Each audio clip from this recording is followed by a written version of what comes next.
been sent by Aviva this Dashcam cradle and been invited via Twitter if I'd like to try out the app and this cradle as well. This isn't a paid advert. I'm going to give this cradle away on one of my Dashcam compilations. They'd asked me if I'd like to give it a go, and I thought, why not? The app itself is free as well. Get it from either of the two stores. So let's get stuck in. Okay, so let's open our box and see what we get. Okay, put that to one side. Right, we've got a little bit about the normal blurb. If you have any problems, etc., please contact us. Stick it to one side. And they've sent us a little bit of information here about what they'd like us to do, leaving feedback, etc. Okay, so, right, okay, metal plates, so this is a magnetic mount.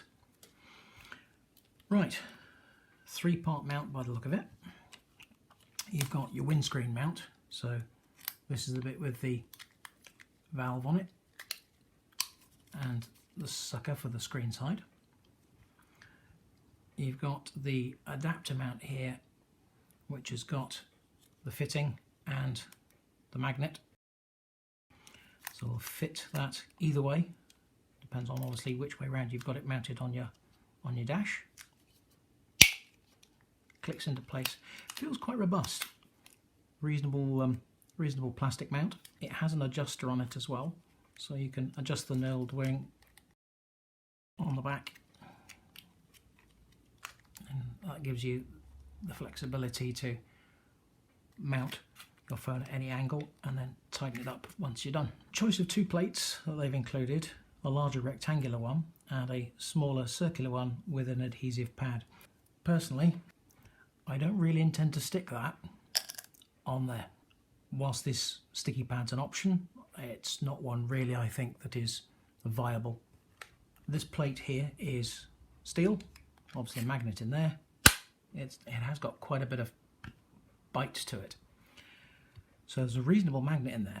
However, by the time you've added a case, now this is Apple's own case, this is the leather one, it's only 0.7 of a mil, maybe even 1 mil thick. But if you put that inside that case, the metal plate inside the leather, and then I'm going to fit my phone. So my metal plate is now here. If I use the mount to grab that, it's now easily removed. I mean, it's not going to fall off unless you hit a really big pothole. If you go and have bumps and things like that, as you can see, it has actually slid there. So if you're going down a bumpy road, your phone might move about a bit, but it's a reasonable grip. So just be conscious, if you're having a thicker case, the magnet in here, its adhesion to the steel plate in there is obviously limited by how thick your case is. The quality of it feels a lot better than some of the really cheap ones that you find on Amazon, eBay, places like that. However, being a Dashcam feature, logically what you want to make sure is that the camera is not obscured in any way by the mount. So you do have to be careful to make sure that wherever you put the plate in here, by the time you attach this, that your camera has a good field of view. Also remember, you're probably going to have it on charge. This isn't an inductive charging cradle. This is just an ordinary magnetic mount.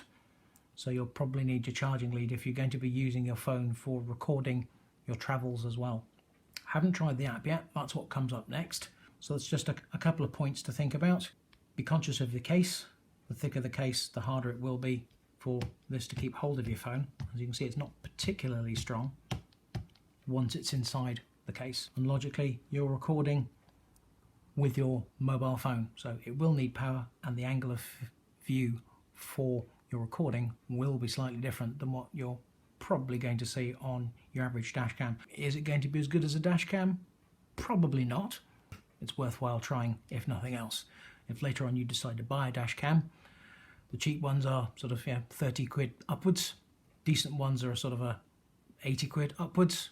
Really good quality ones are, you know, £150 upwards. I think the 512GW is now about 135, 140 quid. The 612 is ridiculously expensive, but that's a 4K model. Speaking of 4K, of course, the iPhone X does do 4K. Just be conscious of how much memory you might be using. You might need to lower the resolution of the camera. I know some of the Samsung phones, they don't record 4K for more than about 5 minutes. As long as the app isn't recording more than 5 minutes of 4K, you should be okay. iPhones don't have that issue, but it will use, if your default video mode on the camera is set to 4K, it will use an awful lot of your internal storage. So just something to be aware of. Don't know whether or not the app will do that. That we've yet to find out, so we shall go and install this in the car and take the phone with us, and we'll see you out there and we'll try that next. During the registration process, I found that when it asked me for a password, the password that I wanted to use, which was longer than what was actually required, it still insisted that the password I was using wasn't long enough. It's something to do with the alphanumeric selection. So you can't just put all numbers, you can't just put all letters. It insisted that I used an alphanumeric mix, which is fair enough, but it doesn't tell you that when you're signing up. So just something to be aware of. Once inside the app, you're then presented with this Dashcam feature, which logically you want to click yes to. You'll need to give them access to your location. You'll logically need to give them access to the camera as well. And for sound, obviously, the microphone. They'll need access to your location permanently for use in the app. You can change that in settings if you need to. Next, there's some notes about what it's going to do. So capturing video. If you want to save a clip, you click the save function. Logically, Aviva claims on the left if you're a member of their insurance. And be aware, the Dashcam function will only record when you're actually in the app. So if you take a telephone call, if you use the sat nav, if you use Bluetooth for streaming music, the app doesn't work. That's a massive limitation if you ask me. Just remember, while you're scrolling through your videos, these are stored in the app. You must save them. So this is what you need to do. Click on the share function on the right hand side there. Scroll to where you want, like save to file, and make sure you click OK. If you don't do that, you will actually lose the video. If you uninstall the app, it will be gone. So make sure you save it.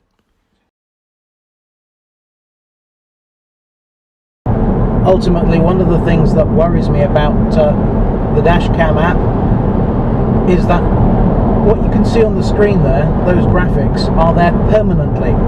So whilst the video feed is directly behind the graphics, the stop button, the call Aviva claims button, the save clip button, the collision detective active notification are all permanently on the screen. If you're trying to avoid screen burn, having those graphics permanently on the screen, particularly with OLED, so pretty much any Android phone or even the iPhone X, you stand a potential for this app burning that pattern into your screen because it stays like that permanently.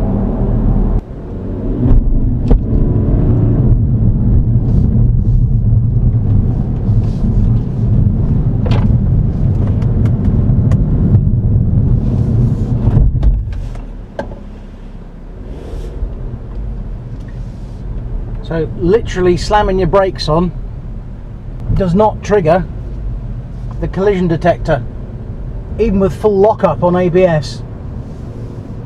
It still doesn't trigger the app. I can have the accelerometer on the next base cam actually trigger from harsh braking. The app, there's no settings, there's no adjustments. It's literally only if there's an impact. Probably have to be quite a strong one. There's nothing in the settings you can adjust. No video resolution changes. There's nothing you can do to adjust it. Absolutely nothing. Right, let's go for a screen recording and see what happens.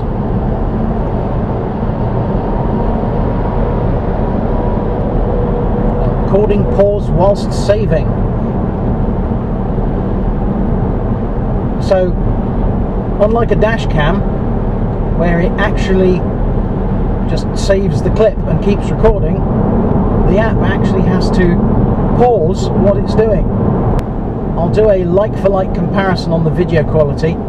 I'll aim the Nextbase at that orange Mini in front and get you to see what the clips are like. Bear with me a second, just tweak that, and I'll click Save Clip now. Look at the difference in video quality. This is being recorded on the iPhone X, so it's capable of 4K at 60 frames a second, but quite frankly, it is absolutely appalling. Okay, here's another example. Watch this Range Rover coming up on the right-hand side. Watch when we zoom in now and have a look at the number plate. This is recorded on the Nextbase.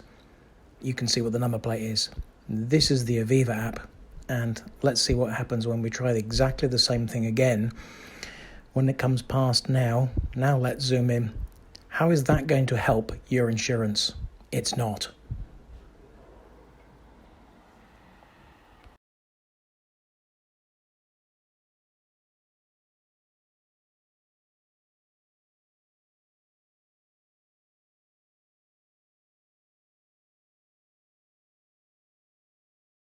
Personally, for me, there are too many limitations. There are little things that it doesn't do that you would expect a dash cam to do. Quite honestly, they should have partnered with Nextbase. They should have gone to Nextbase and said, can we buy 100,000 of your cheapest cameras and we'll give those away to our customers in a deal.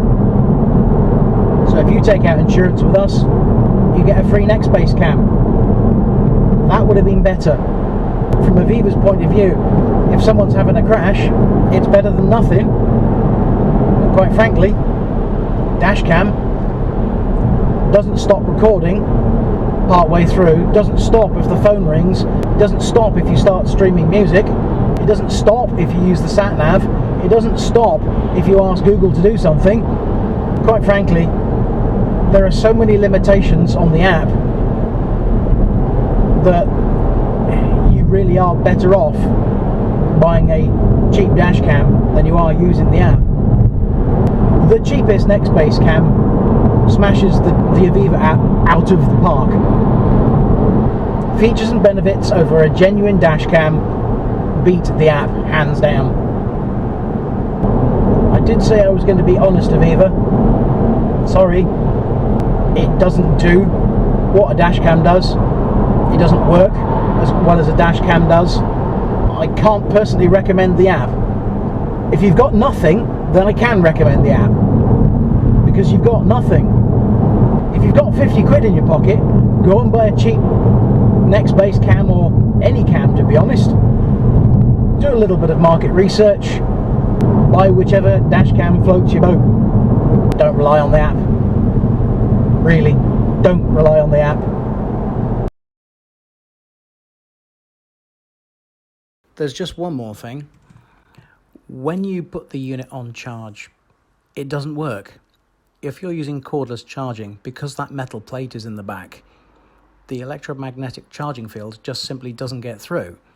So it doesn't matter what you do, which orientation you put it in, it simply doesn't work with that plate like that. You've got to take it out. It won't work if it's there. So you end up taking your phone out of the case, taking this plate and putting it to one side, putting your phone back in its case before you can charge your phone. Put your phone back on the charger. Presto, it works first time. Now it's charging.